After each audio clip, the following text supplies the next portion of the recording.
Kandahar, Afghanistan, 6 a.m. The harsh sun beat down on crumbling mud walls and shattered stone, casting a thin layer of dust across the ground, harmless at a glance, but hiding a field of death beneath it. Sergeant Luke Danner would never forget that morning. He crouched low behind a cracked wall, gripping his carbine tightly, eyes locked through the scope, tracking every subtle movement. Beside him, a dark-coated German shepherd, Axel, lay flat, ears perked, eyes scanning the same direction. No command needed, no eye contact required. Axel already knew what to do. He wasn't just a K9, he was a teammate, the surviving soul of the entire unit.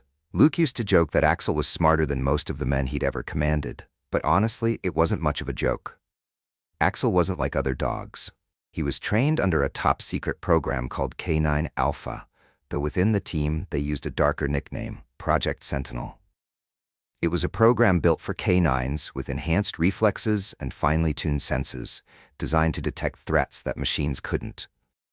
After 3 months in this living hell, Luke had seen Axel pick up traces of explosives from 10 meters away with just a shift in the wind. He'd shoved Luke to the ground right as a sniper round sliced the air above his head. To Luke, Axel wasn't a weapon.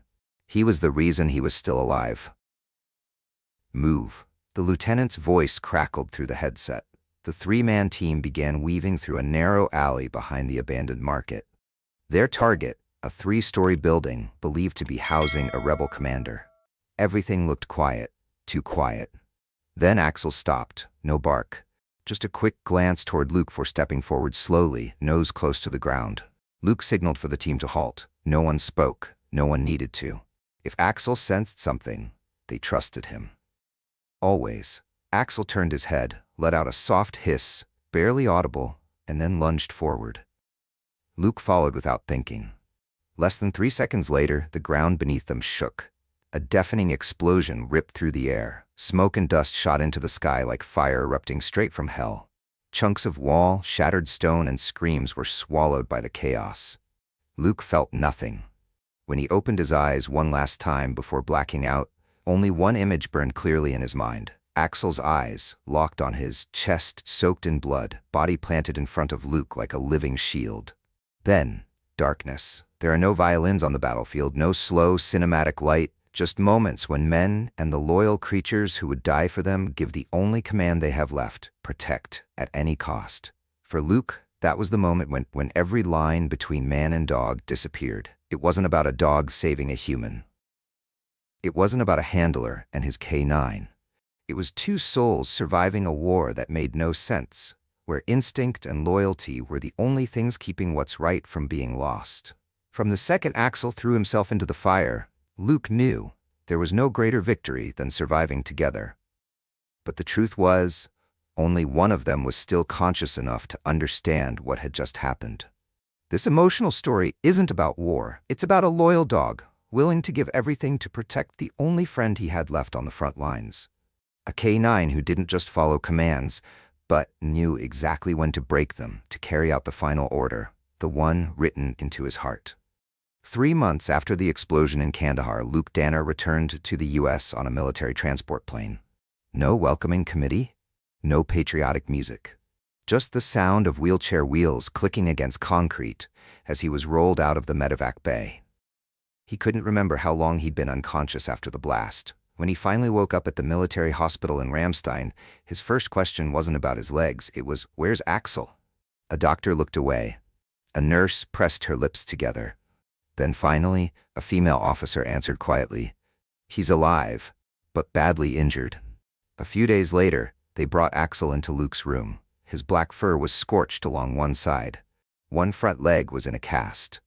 But his eyes hadn't changed. Still sharp, still loyal, and somehow impossibly warm. When their eyes met, Luke didn't need words. They had both made it out alive. And now they were both something the military had crossed off its list of assets. Luke was honorably discharged, a sheet of paperwork, a monthly check, a wheelchair, and a single phrase, "Thank you for your service." He relocated to Branson, Missouri, a small town near Table Rock Lake, known for its calm weather and quiet locals. But Luke didn't choose it for the scenery. He chose it for the silence. There, people didn't ask questions. No one stared. And it was quiet enough that he didn't flinch every time an engine backfired. Axel was still by his side. No longer on active duty, but always alert, lying near the front door, eyes locked every time a stranger stepped onto the driveway. Luke called him roommate, but in truth, Axel was the only reason he stayed grounded when his legs no longer could. The town of Branson didn't know much about Luke's past and even less about Axel. To outsiders, he was just a German shepherd with a strangely sharp gaze. But to Luke, Axel was part of K9 Alpha, a military dog training program so classified it operated under black-level clearance, reserved for cases with extraordinary reflexes and cognitive awareness beyond normal canine limits. Axel didn't just smell explosives. He sensed danger before anyone even knew it was near. During their time in the field, Axel had never been wrong. Once, simply by holding his breath and pressing himself flat to the ground, he stopped the entire unit from walking into a pressure mine, one they only discovered hours later. Luke had always believed that any creature capable of doing what Axel could never be just a military asset, but the government didn't see it that way. At the Old Town Library, Luke stumbled across a pulled article, one that had quietly disappeared from the internet, mentioning the K9 Alpha program. It stated clearly, assets of the project will not be granted full discharge unless evaluated for safety clearance and residual biological data impact. In other words, Axel was still government property. From that moment on, Luke lived with a low, constant hum of tension. He and Axel no longer wore the uniform, no longer carried rank. But he knew, without a doubt, there were still eyes watching. Every morning, before the sun had a chance to hit the lake, Axel would sit on the porch, staring out toward the woods. No barking, no movement, just silent watch, just like he did back on the battlefield, still on duty. But this time, Luke wasn't sure if Axel was protecting him or waiting for a signal tied to something much bigger. One early morning in June, Luke Danner found a rigid envelope in the mailbox out front of his Branson home. No return address. In the upper left corner was a faded stamp, an American eagle, but its eyes had been replaced by a symbol Luke didn't recognize from any official military insignia. Beneath it, 3 bold letters, STD, Special Threat Division. The message was brief. Mandatory summons. Location Fort Redding, time 10 a.m., June 12th. Subject of hearing, K9A1 Axel. No explanation, no options. Fort Redding was an old military base, once a major training hub, now partially decommissioned. These days, it operated quietly under the oversight of special units, the kind of place where off-the-record cases tended to unfold. And this time, Axel was the reason the base had been reopened. The courtroom was set up inside a repurposed hall, cold lighting, white-painted walls, and every sound seemed to echo. The seats were packed, mostly soldiers, security advisors, and a few faces no one could place, dressed in light gray suits with no name tags. Axel sat quietly at Luke's feet, his black coat still sleek despite a few scars that would never fade. Around his neck was a new collar, no tag, no ID number. Just a small laser-etched symbol, K9A1, marking him as the first unit in the K9 Alpha program. Sitting beside Luke was First Lieutenant Clara Reyes, the military attorney assigned to represent him, a sharp-eyed young woman with her hair neatly tied back. Clara wasn't used to hearings like this, no public access, no press, and almost no real path to appeal. But she knew one thing for sure. If no one spoke up today, Luke was going to lose Axel. An older man with silver hair, dressed in uniform but wearing no name tag, stepped forward. He introduced himself as a representative of STD, Agent Terrence Shaw. His voice was low, flat, emotionless. K9A1 is an Alpha-class asset, not formally discharged. With physical recovery at 85%, we are requesting reassignment of this unit for a special operation under STD jurisdiction. Clara rose immediately to object, requesting the right to speak. It was granted. She stepped back and gave Luke a small nod. He took the mic, hands slightly trembling, but not his eyes, not when he was talking about Axel. Axel is no longer a tool. He's not a piece of equipment. He's a life, a teammate. The reason I'm still here, sitting in front of you today. No one spoke, just soft breathing, and the quiet scratch of Axel's claws on the floor, as if he could feel the tension too. When I was lying in the dirt in Kandahar, blood rushing into my ears, unable to hear a thing, Axel stood between me and death. He growled at strangers. He pulled me out of the blast zone. He wasn't trained to love, but he did, even though no one told him to. Luke paused, his eyes scanning the rows of spectators. Some looked away. A woman in a gray suit dabbed her eyes with a tissue. You might call him K9A1, but to me, he's Axel. He's family. A long pause settled over the room. Then, a deep voice echoed from the back. Emotion doesn't equal ownership.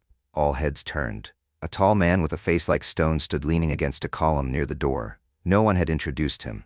No one moved. But somehow, everyone seemed to know. This was someone you didn't challenge. Clara leaned toward Luke and whispered, "He's one of them, STD." Luke met the man's stare. Axel turned too, head locked in place, ears up, no growl, no bark, but full alert. The hearing was temporarily adjourned while the review board deliberated, but Luke could feel it in his gut.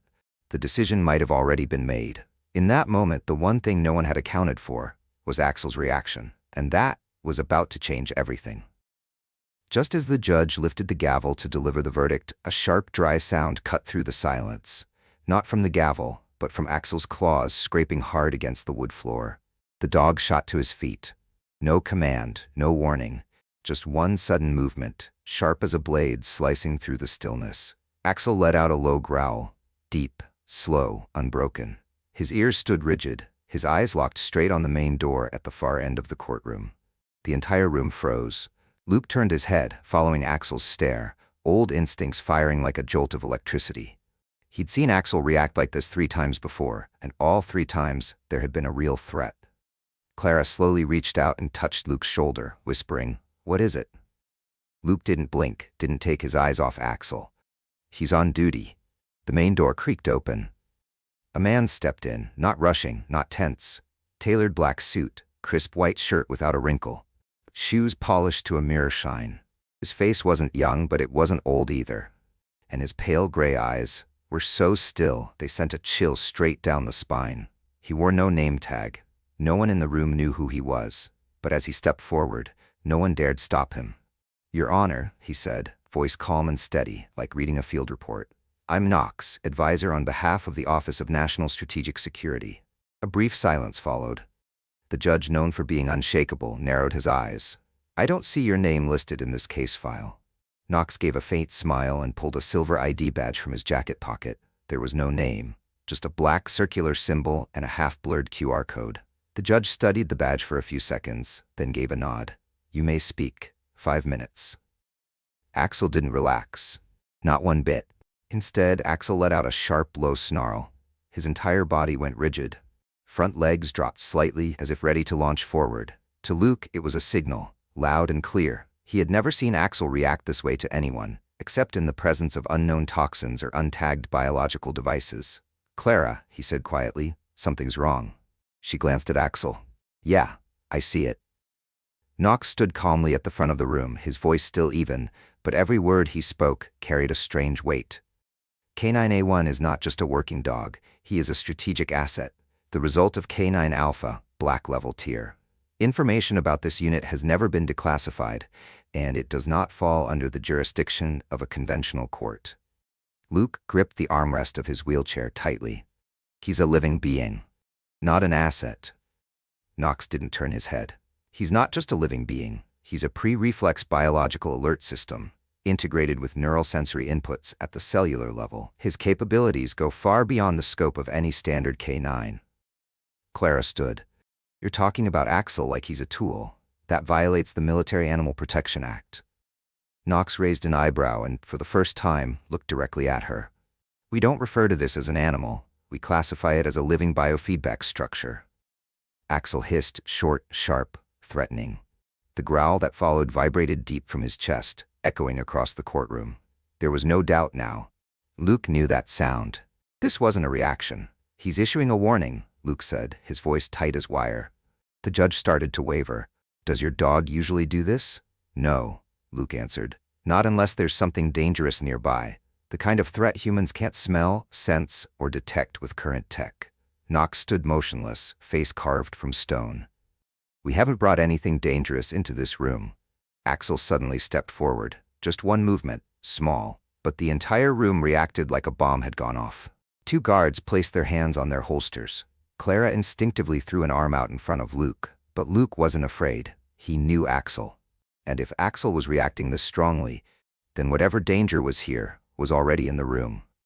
Axel stopped directly in front of Knox, growling, ears pinned back, his head tilted ever so slightly.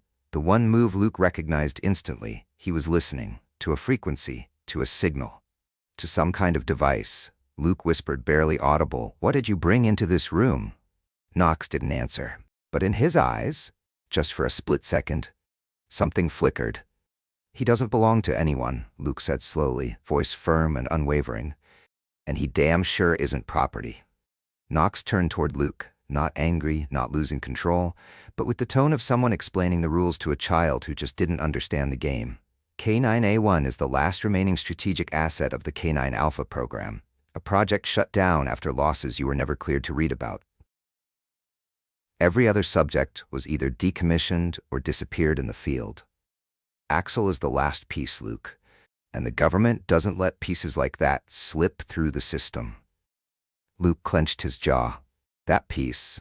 Who are you talking about? The loyal dog who dragged me out of a blast zone? Or the device you want to keep using until it dies on some battlefield you don't even have the guts to step foot on?" The air between the two men tightened like a vice.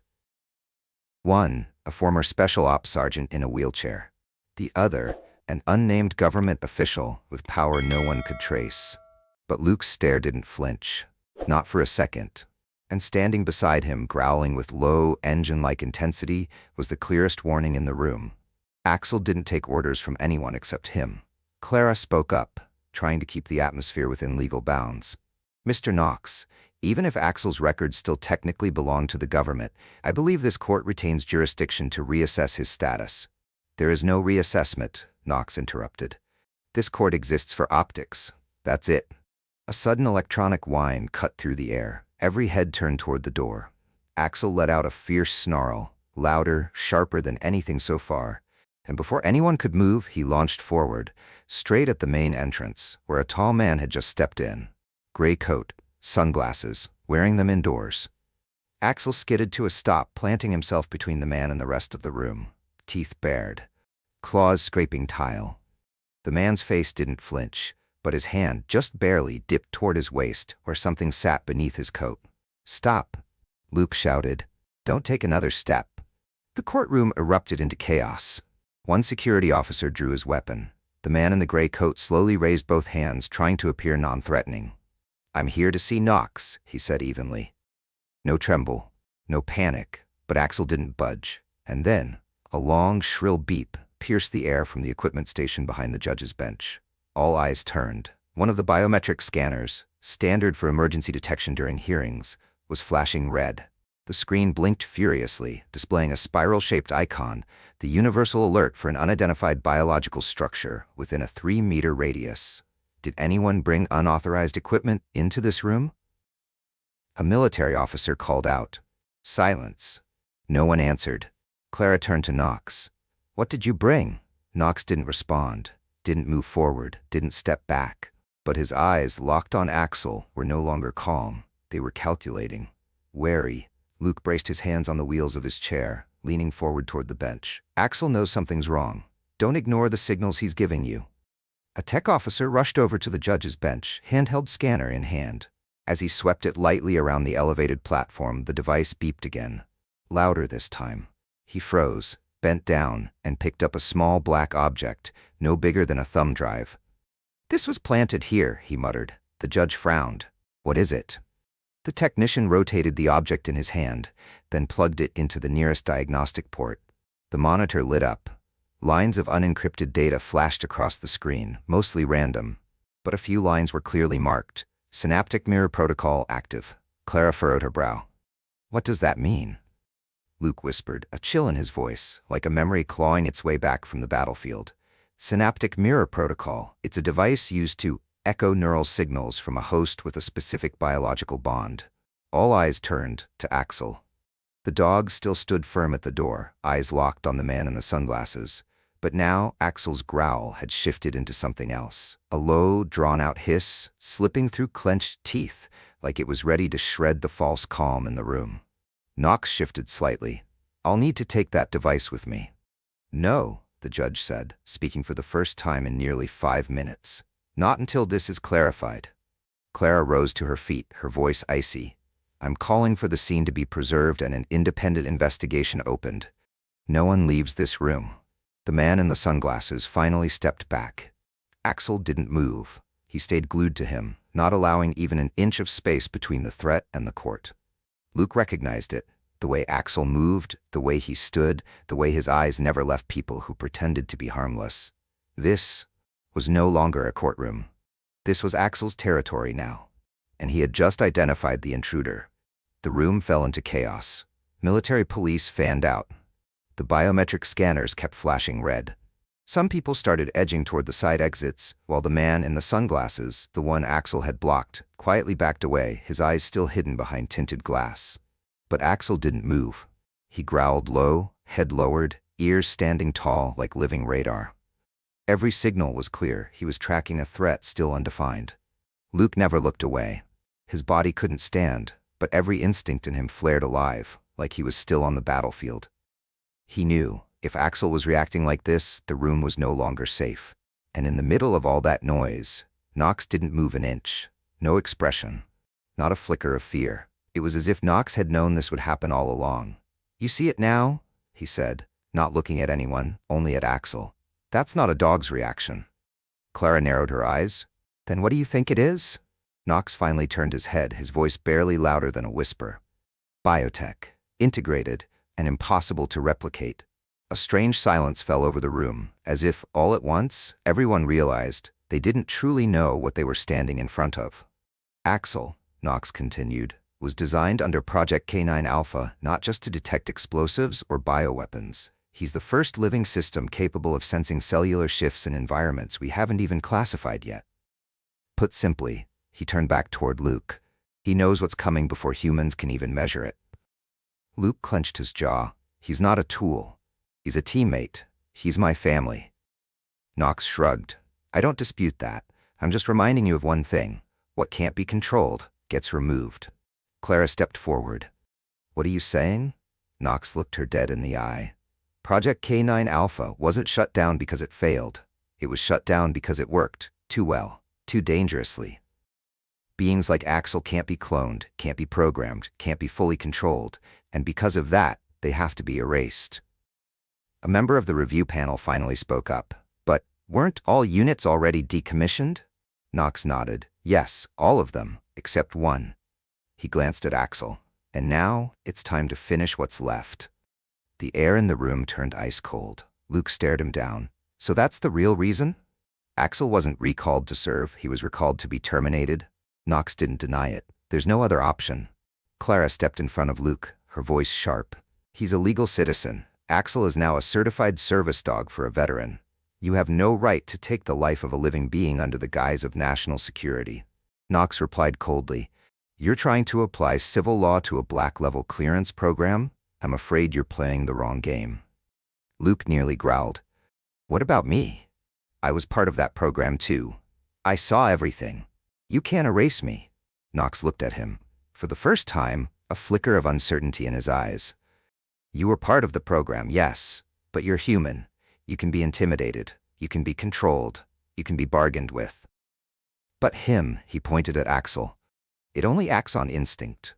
And that instinct has never been wrong. That's exactly why it's more dangerous than anyone else in this room. A security officer stepped closer, hand reaching for Axel's collar, trying to attach a control device. Axel didn't bark, didn't bite. But the moment the soldier's fingers touched the collar, it stepped back half a pace and growled. Not a threatening growl, a primal, survival-driven sound. It knew, and it chose not to be led away. Luke shouted, "Back off! You don't get it." He's reacting because he knows he's about to be killed. Clara struggled to hold her composure, but her eyes welled up. We're talking about a K9 unit, a war hero. He doesn't deserve this. Knox pulled out another card, held it up for the tribunal to see. I don't need consent. We're acting under black-level directive. The termination of K9A1 will proceed within 24 hours. Silence. No objections. No one had the authority. Luke reached for Axel's leash. His hand trembled, but his eyes were steel. If you want to take him, you'll have to go through me. Enough, Mr. Knox said, his voice for the first time stripped of its usual calm. He stepped forward, pulling a small, round device from his jacket pocket. A red light blinked to life on the wrist of the man in black sunglasses beside him. Execute retrieval protocol for K9A1, now. Two agents in unmarked uniforms moved quickly toward Axel. One reached out, aiming to snap a biological control clamp onto the dog's collar. Luke moved first. His hand clenched the armrest of his wheelchair, pressing hard on a hidden switch just beneath the right rail.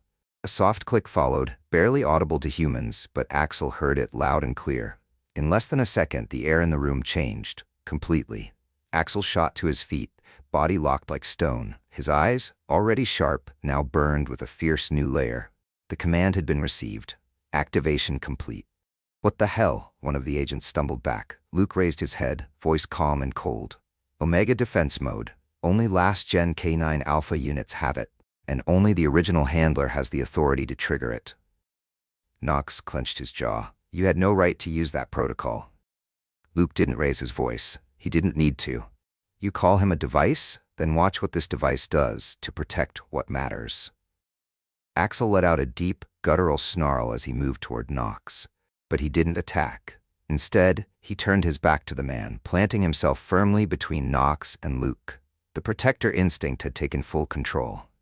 Just then, the courtroom lights flickered violently. A long, high-pitched beep blared from the biosensor array, not a routine alert this time. It was a warning of something imminent. A sharp, metallic scent began to seep into the air, barely noticeable, but unmistakable. We've got a bioagent leak, a technician shouted, panic slicing through his voice. Seal the room, another yelled. No one moved fast enough. The main display screens across the room suddenly glitched, flooding with scrambled characters, and then a line of text scrolled across every monitor. Sync protocol unstable, a mission imminent. Axel let out a deep, sustained growl, raw and powerful, like a warning siren rising from underground.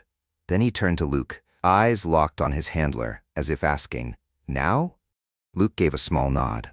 Axel launched toward the rear exit, a hidden emergency escape beneath an unmarked steel panel.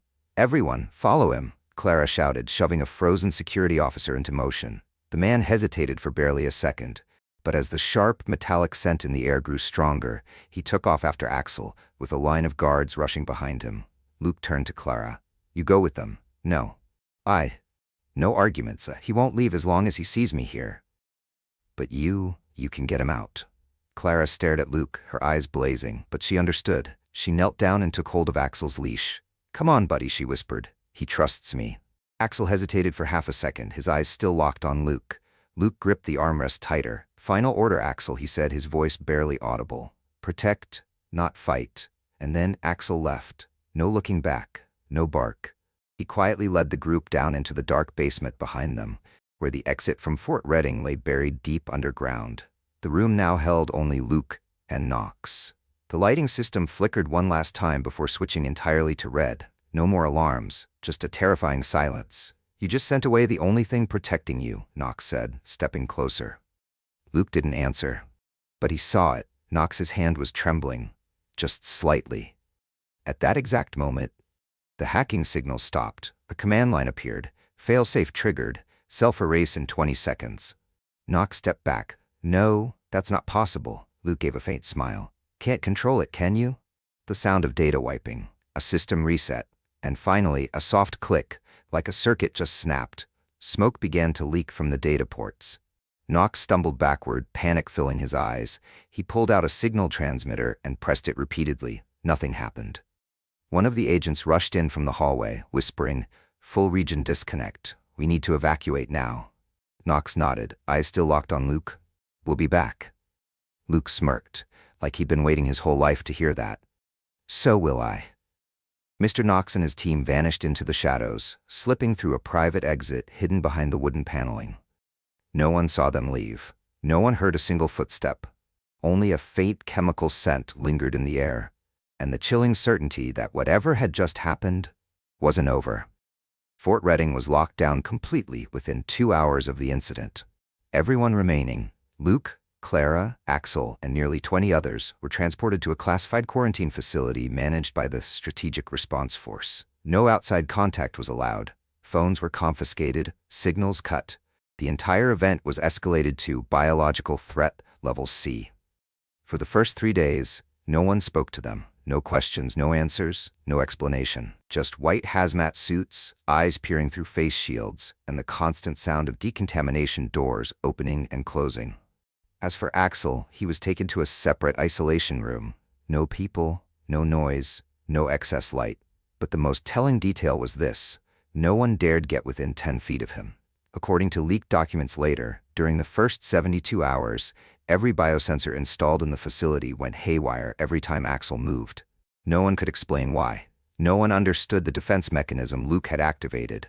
But the unofficial conclusion quietly passed around was, if it hadn't reacted first, they'd all be dead. On the 4th day, the Department of Defense released an official statement. At Fort Redding, thanks to the timely actions of security forces, a potential biohazard-related incident was successfully contained. No casualties were reported. The matter is under investigation, and no further information can be disclosed at this time. Not a single mention of Luke, not a single word about Axel. But social media wasn't so quiet. One person in the courtroom that day, a retired senior officer, secretly recorded the entire incident using smart glasses.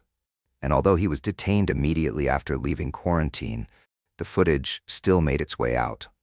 Within 48 hours, the video titled K9A1 Detects Biohazard Before It Happens surpassed 12 million views. The hashtag Axel the Savior flooded every platform. People called him the dog who warned faster than any device. Nightly news shows ran the clip of Axel blocking the courtroom door, eyes locked ahead like he knew exactly what was coming. But not everyone was cheering.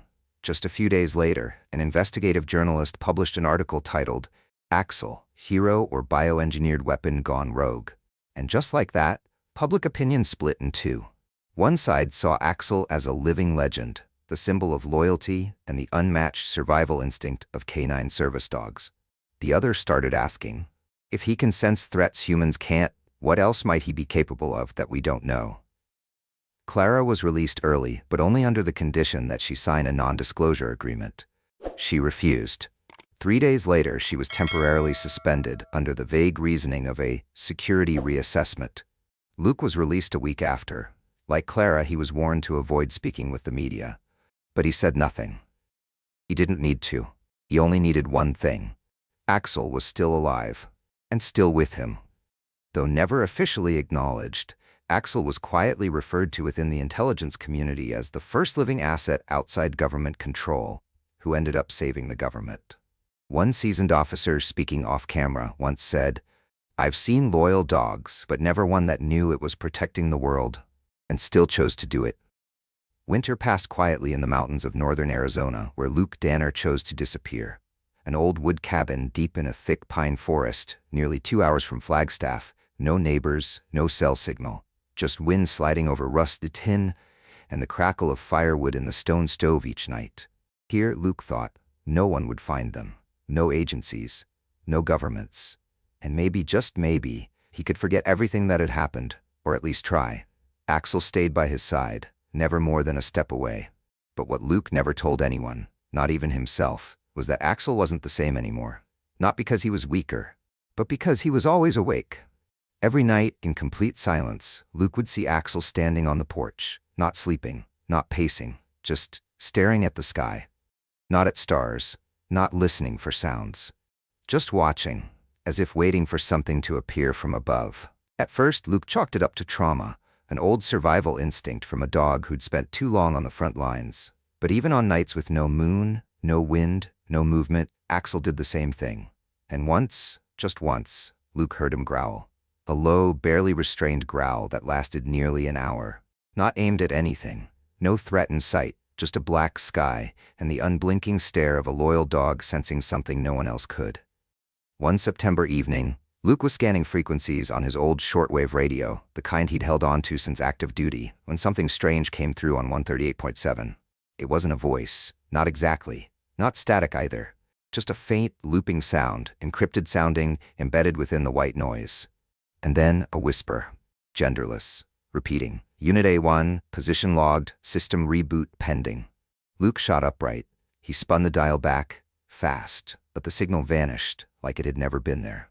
He turned toward the porch. Axel was already there, not looking at him, still staring up at the sky. The next morning, Luke swept the entire cabin perimeter. No signs of intrusion, but 30 meters out, in the snow, he found it. A faint drag line, like something heavy had been pulled through in the night, then deliberately erased. He didn't tell anyone, didn't even know who he could tell. A few days later, light rain rolled in. Luke sat inside the cabin, flipping through old notes on K9 Alpha, documents he'd secretly saved over the years. Out on the porch, Axel growled again. This time, it didn't stop. The sound echoed through the woods. No target, no movement, just a warning. Clear and absolute. Something was coming. Not a person, not an animal, a signal. Again, night in the Flagstaff Mountains felt too quiet, almost artificial. No birds, no rustling leaves, only a soft wind brushing against the tin roof, and the pale moonlight filtered through thin mist. In a wooden cabin buried deep in the forest, Luke Danner sat frozen at his desk, one hand on the old radio, eyes locked onto the signal screen. Frequency 138.7 crackled to life again, this time clearer. Unit A1, new protocol received, authorization pending. Luke swallowed hard. His hand clenched the wooden armrest of the chair. This wasn't interference. It wasn't some random transmission. It was a command. And it was being sent to someone or something inside this cabin. Axel was still sitting on the porch, like every night. But tonight, he wasn't looking at the sky. He was staring straight into the woods, silent, still, waiting. Luke stood, opened the door, and rolled out, the old wheelchair creaking softly across the wooden boards. He sat beside Axel, resting a hand on the dog's back. There's something out there, isn't there? Axel didn't move, but his breathing deepened, became steadier, as if he was waiting for the next signal. Over a year ago, Luke thought he knew what Axel was. A K9 unit, brave, loyal, just like so many other dogs who had served in the military. But everything he once believed changed after Fort Redding. From the Omega mode to the radio signals to his reaction to biodevices undetectable by humans, Axel wasn't just a dog. Then what was he? A biologically enhanced being? A surveillance tool? Or something created to be the final line between humanity and disaster? Luke had once heard whispers about Black Cell, a sub-branch of the K9 Alpha program. Unofficial, no record ID, but referenced in leaked memos exchanged between Special Ops divisions. In a file Luke secretly photographed from the confiscated USB at Fort Redding, there was one short note. No one controls Unit A1. Don't try. Don't lose it. If necessary, send the final command. But now, as everything has seemingly quieted, a new command is beginning to surface. The signal has grown clearer with each passing night. Sometimes it repeats in binary code. Sometimes it pulses like a human heartbeat, and sometimes, Luke swears he hears it, it's a familiar voice repeating, Axel, proceed with Protocol 2. There is no one named Axel in the official Department of Defense system, only K9A1. Luke doesn't know if he still holds any control. He doesn't know if keeping Axel close is salvation or placing them both in danger. But when he turns to look at Axel, still sitting there, unmoving, yet unmistakably alert, he knows one thing for certain. Whatever command is coming, Axel will choose, not for the system, not for the military, but for himself. A strong wind swept through. The forest trees bowed low. The old radio lit up one last time that night, displaying a single line of code. Authorized. Axel stirred, not reacting, not afraid, but activating. Luke whispered, almost to himself, so the last command wasn't the last after all. And what do you think? Who's really behind Project K9 Alpha? What is Axel, if not just a dog? Are we witnessing the end or the beginning of something else? If you're wondering like we are, subscribe to Dog Stories so you don't miss what comes next.